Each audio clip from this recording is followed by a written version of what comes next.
Halo, assalamualaikum warahmatullahi wabarakatuh. Di sini saya akan mempresentasikan sebuah hasil karya kelompok dari sebuah buku, yang mana kelompok kami membahas tentang bab 5 model pengembangan multimedia pembelajaran. Di sini ada teman-teman yang bekerjasama dengan saya. Yang pertama Teguh Masumiraja, dan yang kedua Said Azhari, saya sendiri. Kemudian ada Syarif Hidayatullah, Rizalul Akbar, Tim Muda Rahmat Sadiqi, Rizal Falepi, dan Mai Jeffrey. Nah, mari kita bahas yang pertama-tama dulu. Yang pertama, dalam bab ini diuraikan langkah-langkah pengembangan model multimedia pembelajaran, meliputi mendefinisikan satu, mendefinisikan goal dan tujuan pembelajaran serta pengguna. 2. Mereview dan menyelidiki opsi yang sudah ada. 3. Menentukan format anggaran dan timeline. 4. Menentukan konten, aktivitas, strategi penyampaian dan penilaian. 5. Menetapkan strategi, kriteria dan instrumen evaluasi keefektifan proyek. Kemudian yang keenam, mengembangkan flowchart, steam map, dan storyboard. Yang ketujuh, mengembangkan prototype. Yang ke-8, melakukan evaluasi formatif. Yang ke-9, menyelesaikan desain. Dan melakukan evaluasi sumatif atas proses dan produk. Next. Model pengembangan multimedia. Pembelajaran yang akan dijabarkan di atas mengadaptasi model Delphi atau dalam kurung Frey dan Button dan Sutton 2010 dengan melengkapi beberapa hal yang relevan agar lebih jelas dan mudah dalam memahami dan menerapkannya. Model Delphi merupakan hasil review dan atau kajian beberapa pakar pada bidang yang relevan terkait dengan model pengembangan multimedia yang efektif terhadap literatur dan pengalaman-pengalaman dalam pengembangan modul multimedia pembelajaran. Beberapa literatur yang telah dikaji meliputi: pertama, model pengembangan multimedia seperti Gould tahun 1995 dan Alesi dan Trolip 2001. Kemudian model-model desain pembelajaran seperti Dick, Carey, dan Carey 2007. Kemudian model pengembangan software seperti Royce 1970 yang dikenal dengan model waterfall-nya, dan Highsmith. Kemudian berdasarkan hasil kajian di atas dengan memperhatikan aspek-aspek yang relevan terkait dengan pengembangan modul multimedia pembelajaran, model Delphi mendeskripsikan langkah-langkahnya sebagai berikut. Step 1, mendefinisikan goal dan tujuan pembelajaran serta pengguna. Step 2, mereview dan menyelidiki opsi yang sudah ada. Step 3, menentukan format, anggaran, dan timeline. Step 4, menentukan konten, aktivitas, strategi penyampaian, dan penilaian. Ini sama seperti yang kita bahas di slide pertama tadi, pemirsa. Kemudian langkah tersebut bisa iteratif dan tidak selalu terurut. Beberapa step bisa dilakukan secara paralel atau serentak. 5.1, mendefinisikan goal dan tujuan pembelajaran serta pengguna. Maksud dari mendefinisikan goal pembelajaran adalah mendefinisikan apa yang peserta didik harus pelajari dan pahami. Sementara tujuan pembelajaran menjelaskan apa yang peserta didik akan mampu dilakukan setelah menyelesaikan pelajaran dengan hasil yang teratur. Selanjutnya, pengetahuan dan pemahaman terhadap kebutuhan peserta didik sangatlah penting agar mereka memiliki pengalaman yang belajar yang efektif. Pertanyaan-pertanyaan yang relevan dapat membantu memfasilitasi langkah ini, antara lain apa yang harus peserta didik lakukan atau kuasai setelah mereka menyelesaikan aktivitas pembelajaran. Yang kedua, adakah prasyarat untuk bisa mempelajari kecakapan skill atau pengetahuan ini? Yang keempat, haruskah prasyarat dicatat atau dimasukkan dalam aktivitas ini? Yang kelima, adakah kendala fisik atau kognitif peserta didik pengguna yang perlu dipertimbangkan? Yang keenam, adakah konektivitas khas dan tingkat pengalaman komputer grup peserta didik atau pengguna ini?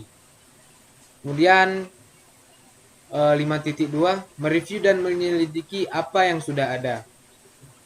Proyek ini tentunya memerlukan investasi yang tidak kecil, baik dari segi dana maupun waktu. Di antara aplikasi yang sudah ada tersebut, barangkali dapat ditemukan hal-hal yang telah memenuhi sebagian besar tujuan pembelajaran yang diperlukan, atau mungkin ada yang bisa bertindak sebagai template untuk proyek yang baru diusulkan. Nah, kemudian 5.3, menentukan format, anggaran, dan timeline. Berdasarkan hasil-hasil pada subbab 5.1 dan titik 2, ditentukan format, anggaran, dan timeline proyek. Terdapat 3 cara proyek pengembangan multimedia pembelajaran dapat diproduksi, yaitu dengan produksi dengan cepat, murah, atau baik. Namun, demikian proyek pengembangan yang memiliki ketiga kualitas tersebut jarang ditemui. Nah, modul multimedia pembelajaran yang dibangun atau dikembangkan bisa berupa simulasi, permainan, teka-teki, kegiatan pembelajaran berbasis masalah, tutorial, presentasi, animasi, studi kasus, atau penilaian. Untuk itu pengembang perlu mempertimbangkan isu-isu seperti peralatan, keterampilan, komputer yang dimiliki peserta didik atau pengguna, anggaran produksi, ketersediaan staf, pengembang, dan kebutuhan bandwidth serta server. Kemudian 5.4, menentukan konten, aktivitas, strategi, dan penyampaian penilaian. A. Berorientasi pada topik. Pendekatan ini dimulai dari topik sebagaimana pendekatan tradisional via silabus. Topik diurai atas elemen-elemennya jika subjek bersifat hierarki atau subtopik yang berhubungan. Pendekatan ini mudah diaplikasikan. Contoh, merupakan bagian rancangan topik pada pembelajaran tentang pemrosesan kata atau word processing. Yang B, berorientasi pada konsep.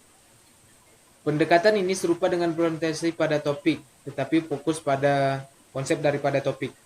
Peta konsep terdiri dari konsep-konsep dihubungkan oleh kata atau frasa kata yang menunjukkan bagaimana konsep-konsep berhubungan satu sama lain. Di samping itu, konsep juga membantu memperjelas hubungan antara konsep-konsep berbeda dan dapat memberikan gambaran untuk materi yang diajarkan dan dibelajarkan. Yang C, berorientasi pada tugas dan tujuan. Berdasarkan hasil uraian tersebut, kemudian masing-masing kompetisi diurai lagi atas sub-sub kompetisi yang lebih kecil sebagai prasyarat agar dapat memperoleh capaian pembelajaran. Kompetisi yang lebih tinggi, kondisinya tersebut dapat diulang kembali sampai diperoleh pencapaian pembelajaran atau kompetensi yang terkecil dan tidak bisa diurai lagi. Kemudian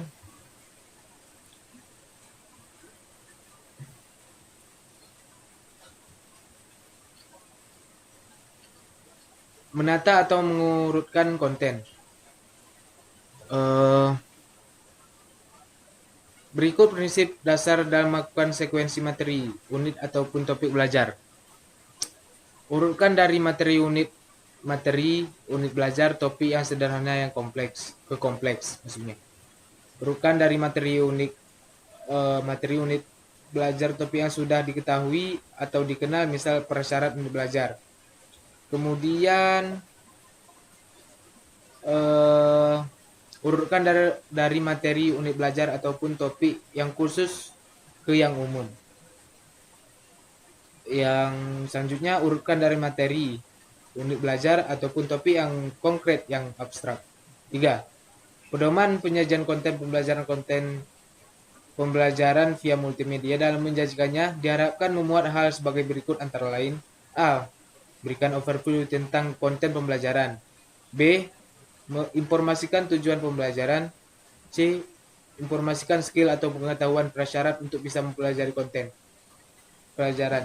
D. Informasi daftar konten pembelajaran. E. Jelaskan perkiraan durasi waktu dapat menyelesaikan pembelajaran. F. Jelaskan bagaimana aktivitas pembelajaran terjadi via modul multimedia pembelajarannya ini.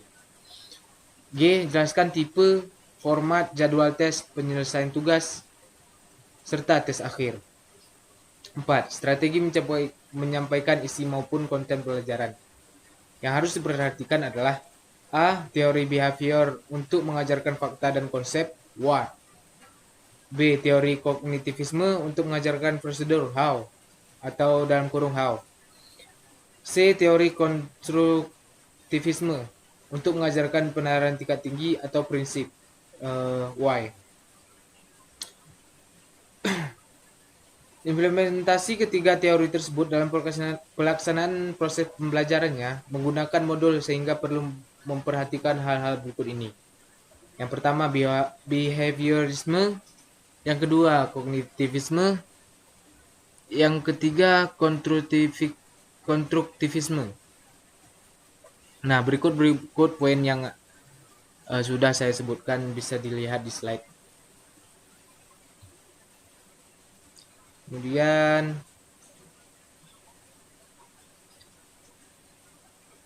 ada di dalam pengembangan pembelajaran multimedia ini ada disebut dengan strategi Geiger, dikenal sebagai strategi makro. Mencakup bagaimana menyampaikan konten pembelajaran secara makro. Untuk itu, dalam hal bagaimana menjanjikan konten pembelajaran yang lebih kecil atau terkecil dalam unit atau subobjek pembelajaran, misal sebuah konsep, prosedur, atau prinsip. Perlu diterapkan strategi pembelajaran lain yang saling melengkapi yang disebut strategi mikro atau detail. Agar pembelajarannya berjalan lebih efektif, strategi tersebut dikenal sebagai strategi Merrill. Kemudian strategi penilaian. Penilaian hasil belajar merupakan komponen penting dalam kegiatan pembelajaran. Upaya meningkatkan kualitas pembelajaran dapat ditempuh melalui peningkatan kualitas sistem penilaiannya. Pada tahap ini, beberapa pertanyaan perlu dipertimbangkan, yaitu bagaimana tim dapat menyelaraskan kegiatan dan penilaian dengan tujuan pembelajaran. B. Akankah pengembang memberikan beberapa contoh konsep utama? C. Bagaimana pengembangan dapat menerapkan kejadian Geiger. 9. Kejadian dalam pembelajaran untuk membantu siswa atau peserta didik dalam kinerja atau retensi. D. Bagaimana menerapkan prinsip-prinsip Myers, atau yang lebih dikenal adalah prinsip multimedia, animasi, dan pengembangan modul multimedia. E. Adakah pengembang memasukkan unsur-unsur pengenalan, bimbingan praktik, umpan balik, dan penilaian? Kemudian 5.5 menetapkan strategi, kriteria, dan instrumen evaluasi keefektifan proyek. Yang ini yang harus diperhatikan adalah usefulness, usability, kemudian ada teknik evaluasi terkait dengan aspek kebermanfaatan, artinya usefulness. Kemudian mengembangkan flowchart, sitemap, dan storyboard. Ini sudah masuk ke 5.6 ya, kawan-kawan semua. Sitemap adalah representasi visual dari struktur menu aplikasi atau struktur menu halaman web. Yang kedua, flowchart adalah representasi visual dari urutan langkah-langkah yang keputusan-keputusan yang diperlukan untuk melaksanakan proses pembelajaran. Sedangkan storyboard mempresentasikan detail elemen-elemen multimedia yang terkandung pada setiap screen, termasuk keberadaan catatan yang memberikan penjelasan tentang aksi-aksinya. 5.7 mengembangkan prototype. Prototype adalah rancangan atau model kerja proyek atau beberapa bagian dari proyek yang membantu tim dalam menerapkan dan menguji ide-ide pengembangan. Pada tahap prototype, beberapa pertanyaan perlu dipertimbangkan, yaitu apakah aplikasi mudah digunakan dan navigasinya intuitif. B. Apakah layar antarmuka secara visual menarik dan jelas? Apakah warna sudah sesuai? C. Apakah ukuran font dan label cukup terbaca? D. Apakah proyek memerlukan merek, branding, sekolah, atau institusi? E. Prototipe. Apakah prototipe perlu dicang ke segmen yang lebih kecil? F. Apakah prototipe sepenuhnya memenuhi kebutuhan siswa atau peserta didik? G. Apa yang seharusnya perlu berubah sehingga aplikasi bekerja dengan lebih efektif? 5.8 Melakukan evaluasi formatif. Tujuan dari evaluasi formatif adalah untuk mengumpulkan data dan informasi dari target audiens. Keputusan formatif adalah hasil evaluasi yang memberikan petunjuk tentang cara bagaimana meningkatkan materi pembelajaran atau prosedur yang mereka rancang dan kembangkan. 5.9 Menyelesaikan desain. Ketika anggota tim berkembang puas dengan kinerja atau bekerjanya prototipe, proyek-proyek ini berarti siap untuk maju ke bentuk akhir sebagai aplikasi multimedia pembelajaran yang berfungsi sepenuhnya. 5.10 Melakukan evaluasi sumatif atas proses dan produk. Penilaian sumatif mengarah pada keputusan tentang nilai sebuah produk atau aktivitas.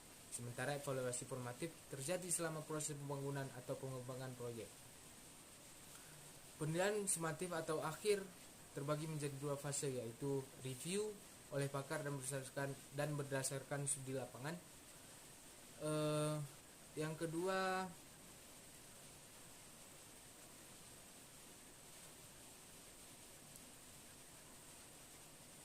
pada tahap kedua, studi kasus lapangan yang diusulkan memberikan umpan balik langsung pada para siswa, peserta didik maupun pengguna yang ditargetkan. Ya, kemudian 5.11 contoh terapan.